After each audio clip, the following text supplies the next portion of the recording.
রাস্তা থেকে পড়ে থাকা সিগারেটটি তোলার সময় লোকটি ঘুণাক্ষরেও টের পায়নি যে তার পকেটে লুকিয়ে আছে পুরো শহরের সবচেয়ে দামি কোম্পানির চাবি।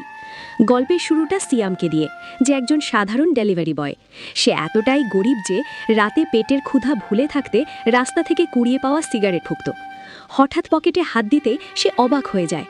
গতকাল এক রহস্যময় সিইও তাকে জানিয়েছিল, বহু বছর আগে তুমি যাকে বাঁচিয়েছিলে তিনি ছিলেন দেশের সবচেয়ে বড় সম্পদশালী ব্যক্তি।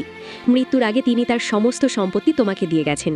সিয়াম ভেবেছিল এটা হয়তো কোনো ধোঁকাবাজি, কিন্তু ভাগ্যের কী নির্মম পরিহাস। সে তার সাধারণ পোশাকেই হোটেলে ডেলিভারি দিতে যায়। সেখানে গিয়ে সে তার সঙ্গীকে অন্য এক পুরুষের সাথে দেখতে পায়। কষ্টে তার গলা শুকিয়ে আসে। মেয়েটি তাকে বলে, ডিভোর্সই হলো সেই ডেলিভারি যা তোমার প্রাপ্য। বাড়ি ফিরে সে জানতে পারে ওই সন্তানটি আসলে তার নিজেরই রক্ত। পরদিন ভগ্ন হৃদয় সে ডায়মন্ড কোম্পানিতে যায়। সেখানে সিকিউরিটি গার্ড তার চাবি দেখে ঠাট্টা করে হাসাহাসি করে। ঠিক তখনই একটি ফোন আসে। মিস্টার জিউ সেখানে উপস্থিত হন এবং তার সামনে মাথা নিচু করে সম্মান জানিয়ে বলেন, গ্রুপের নতুন মালিককে স্বাগতম। পরদিন শহরের সবচেয়ে বড় চুক্তির মঞ্চে তার প্রাক্তন স্ত্রী এবং তার নতুন প্রেমিকের সামনে সে এসে দাঁড়ায়।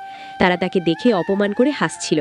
ঠিক তখনই মাইক্রোফোনে ঘোষণা করা হলো, আজকের এই চুক্তির চূড়ান্ত সিদ্ধান্ত নেবেন বসুন্ধরা গ্রুপের নতুন চেয়ারম্যান মিস্টার জিউ।